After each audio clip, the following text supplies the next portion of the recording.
Question है, क्या शून्य एक परिमेय संख्या है? क्या इसे P बटा Q के रूप में लिख सकते हैं, जहां P और Q पूर्णांक हैं और Q does not equal to 0। तो आप जानते हैं परिमेय संख्या हम उसी संख्या को कहेंगे जिसे P बटा Q के रूप में लिख सकते हैं। तो पहले हम चेक करते हैं कि क्या हम 0 को P बटा Q के रूप में लिख सकते हैं। अगर हम 0 को P बटा Q के रूप में लिख देंगे तो 0 हमारा परिमेय संख्या हो जाएगा। तो आइए देखते हैं कि हमें क्या 0 को P बटा Q के रूप में लिखना है। चेक करना है कि क्या हम 0 को P बटा Q के रूप में लिख सकते हैं। तो हम देखिए 0 को क्या लिख सकते हैं, 0 बटा 1।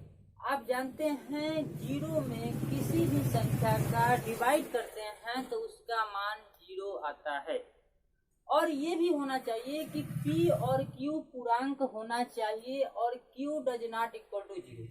मतलब P और Q कोई भी पूर्णांक हो सकता है, लेकिन Q का जो वैल्यू है वे 0 नहीं होना चाहिए। तो हम P बराबर 0 ले लिए, Q बराबर 1। अब 0 बटा 1 का मान क्या आएगा, 0 ही आएगा। और 0 बटा 1 क्या ये P बटा Q के रूप में है।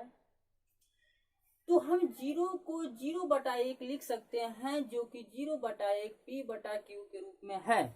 अतः हम कह सकते हैं कि 0 या 0 हमारा एक परिमेय संख्या है। तो हम आंसर में क्या लिखेंगे कि हाँ 0 एक परिमेय संख्या है।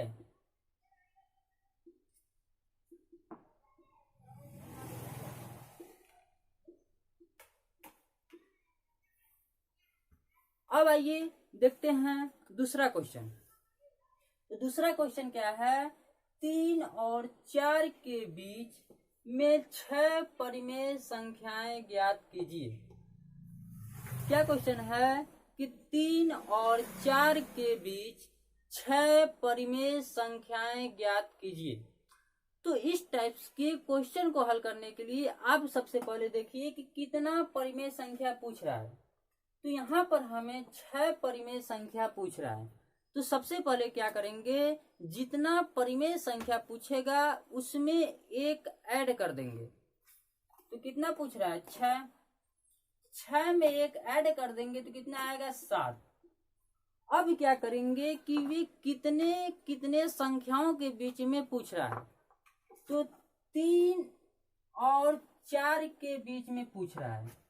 तो हम क्या करेंगे, 3 और 4 में 7 से गुणा और 7 से भाग कर देंगे। तो 3 में हम 7 का गुणा कर देते हैं, 7 का भाग, इससे इसके मान में कोई परिवर्तन नहीं होगा। 4 में भी क्या करते हैं, 7 से गुणा कर देंगे, 7 से भाग कर देंगे। समझ में आया। अब क्या करेंगे, जानते हैं सब इसके नीचे कुछ नहीं है तो 1 है, 4 के नीचे कुछ भी नहीं है तो 1 है। अब क्या होता है कि अंश का अंश में गुणा कर देंगे, हर का हर में। तो 7 में 3 के गुणा करेंगे, कितना आएगा, 7 त्रिक 21। 7 के गुणा 1 में होगा, कितना होगा, 7 एकम 7।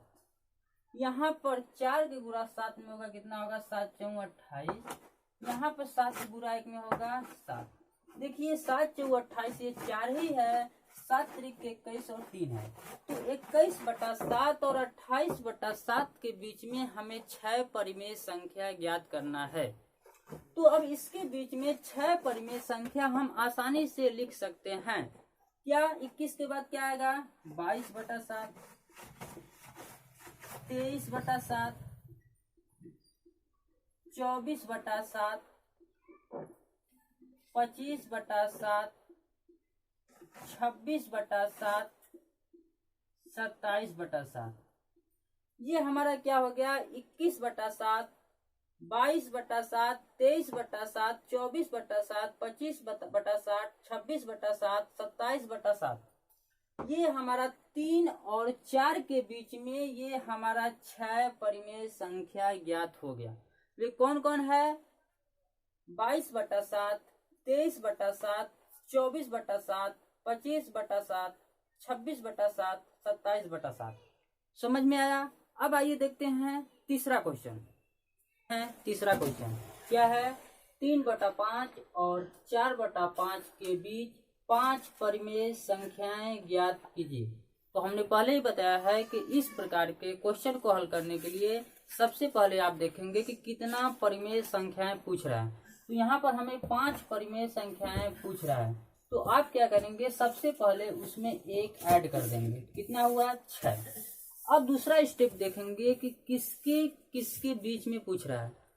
तो 3/5 और 4/5 के बीच में पूछ रहा है। अब क्या करेंगे? आप इन दोनों संख्याओं में 6 से गुणा और 6 से भाग कर देंगे। तो आइए करते हैं। इसमें 6 से गुणा और 6 से भाग, इसमें भी 6 से गुणा और 6 से भाग। अब इसको क्या? अंश का अंश में मल्टीप्लाई कर दीजिए, हर का हर में मल्टीप्लाई कर दीजिए। तो 6 में 3 का मल्टीप्लाई होगा, कितना होगा? 6 3 18, ये 6 5 30। इसमें करेंगे क्या आ जाएगा? 6 चौके 24, 6 5 30। अब क्या? 18/30 और 24/30 के बीच में हमें 5 परिमेय संख्याएं लिखना है। तो आइए देखते हैं। इसके बाद क्या हो जाएगा? फिर 19/30, उसके बाद 20/30, उसके बाद 21/30, 22/30, 23/30। अब देखिए 18/30 क्या है? हमारा 3/5 ही है। 4/5 हमारा क्या? 24/3 को हम 4/5 भी लिख सकते हैं, या 4/5 को 24/3 भी लिख सकते हैं। तो 3/5 और 4/5 के बीच में हमारा जो 5 परिमेय संख्या आया ये आया।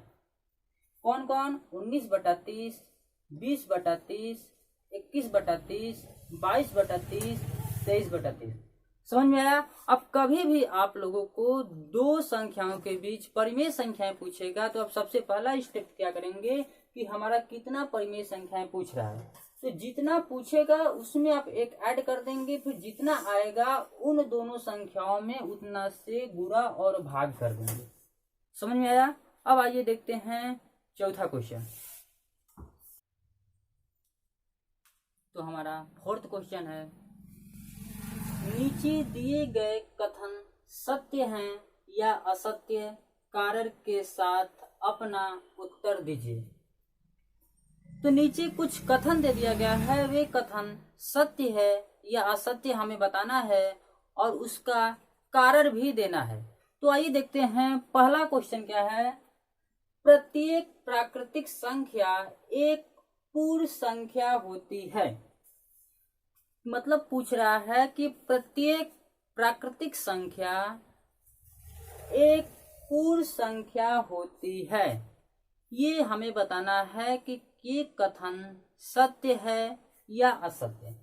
तो सबसे पहले आप जानते हैं प्राकृतिक संख्या क्या होता है। तो आप जानते हैं प्राकृतिक संख्या 1 2 3 4 मतलब 1 से स्टार्ट होके अनंत तक होती है।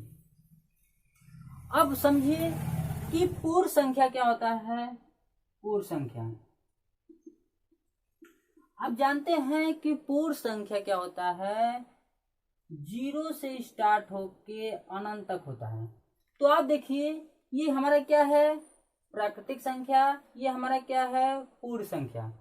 तो आप देखिए जो प्रत्येक ये प्राकृतिक संख्या है ये पूर्ण संख्या में सम्मिलित है। क्यों? क्योंकि देखिए 1 2 यहाँ से स्टार्ट है हमारा, और 1 2 3 4 ये क्या है? प्राकृतिक संख्या जो कि पूर्ण संख्या में ये है। तो हमारा कथन क्या है? सत्य है या असत्य? तो हम लिखेंगे उत्तर में क्या लिखेंगे? सत्य। कथन हमारा क्या है? सत्य है। अब उसका कारण क्या है?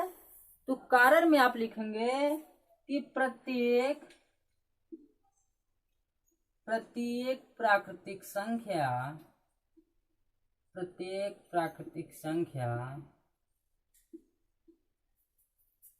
पूर्ण संख्या में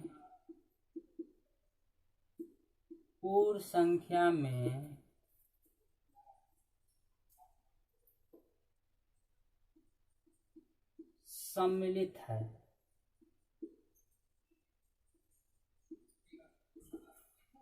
समझ में आया? पहला क्वेश्चन क्या था? प्रत्येक प्राकृतिक संख्या एक पूर्ण संख्या होती है। तो आप जानते हैं कि सभी प्राकृतिक संख्या पूर्ण संख्या में सम्मिलित होती हैं, इसलिए यह कथन हमारा क्या है? सत्य है। समझ में आया? अब आइए देखते हैं दूसरा क्वेश्चन। दूसरा क्वेश्चन क्या है? प्रत्येक पूर्णांक एक पूर्ण संख्या होती है। क्या है? प्रत्येक पूर्णांक एक पूर्ण संख्या होती है। तो सबसे पहले आप जानिए कि पूर्णांक क्या होता है और पूर्ण संख्या क्या होता है। तो आप जानते हैं पूर्णांक क्या होता है? पूर्णांक जानते हैं, ये 0 1 2 3 डॉट डॉट डॉट डॉट, इधर -1 -2 -10 डॉट डॉट डॉट, ये क्या है हमारा? ये सभी पूर्णांक होते हैं। अब पूर्ण संख्या क्या होता है? पूर्ण संख्या आप जानते हैं पूर्ण संख्या क्या? 0 से स्टार्ट होके अनंत तक होती है। तो हमारा क्वेश्चन क्या है? प्रत्येक पूर्णांक एक पूर्ण संख्या होती है। तो यहाँ पे देखिए प्रत्येक पूर्णांक, देखिए 0 हमारा पूर्ण संख्या है, 1 है, 2 भी है पूर्ण संख्या, 3 भी पूर्ण संख्या है, लेकिन ये -2 -3 ये सब हमारा पूर्ण संख्या है नहीं। तो आप क्या लिखेंगे? ये कथन असत्य है। उत्तर में लिखेंगे कथन असत्य है। अब कारण में क्या देंगे? तो कारण में लिखेंगे कि प्रत्येक पूर्णांक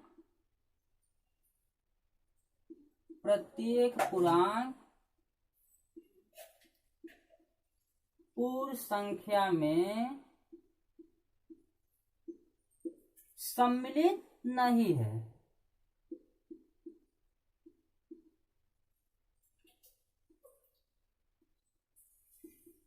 आप देख भी रहे हैं ये -2 -3 ये पूर्ण संख्या में है नहीं। तो आप लिखेंगे क्या? ये कथन हमारा असत्य है। कारण में क्या? कि प्रत्येक पूर्णांक पूर्ण संख्या में सम्मिलित नहीं है। अब आइए देखते हैं तीसरा क्वेश्चन। तो तीसरा क्वेश्चन हमारा क्या है? प्रत्येक परिमेय संख्या एक पूर्ण संख्या होती है। क्वेश्चन क्या है कि प्रत्येक परिमेय संख्या पूर्ण संख्या होती है। तो आप देखिए यहाँ पर प्रत्येक परिमेय संख्या पूर्ण संख्या बोल रहा है। तो आप जानते हैं परिमेय संख्या क्या होता है? परिमेय संख्या आप जानते हैं ऐसी संख्या जिसे हम P/Q के रूप में लिख सकते हैं, उस संख्या को कहते हैं परिमेय संख्या। तो क्वेश्चन में क्या बोला है? प्रत्येक परिमेय संख्या एक पूर्ण संख्या होता है। ये कथन सत्य है या असत्य हमें बताना है। तो पूर्ण संख्या, पहले परिमेय संख्या देखिए 2/3। 2/3 हमारा क्या है? ये परिमेय संख्या है। क्यों? क्योंकि ये P/Q के रूप में लिखा है। तो क्या 2/3 हमारा पूर्ण संख्या है? नहीं। क्यों? क्योंकि आप जानते हैं जो पूर्ण संख्या होता है वह 0 से स्टार्ट होकर इनफाइनाइट तक होता है, मतलब 0 1 2 3 4 इस प्रकार। लेकिन ये 2/3 क्या है? ये परिमेय संख्या है लेकिन पूर्ण संख्या नहीं है। तो हमारी ये कथन क्या है? असत्य। कथन क्या है? असत्य। आप कारण लिखेंगे कि प्रत्येक परिमेय संख्या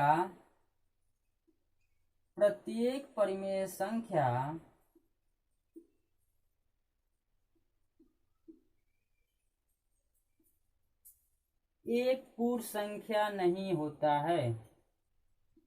एक पूर्ण संख्या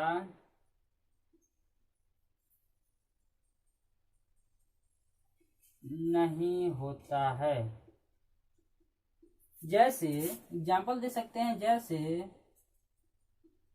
ये 2/3 परिमेय संख्या है,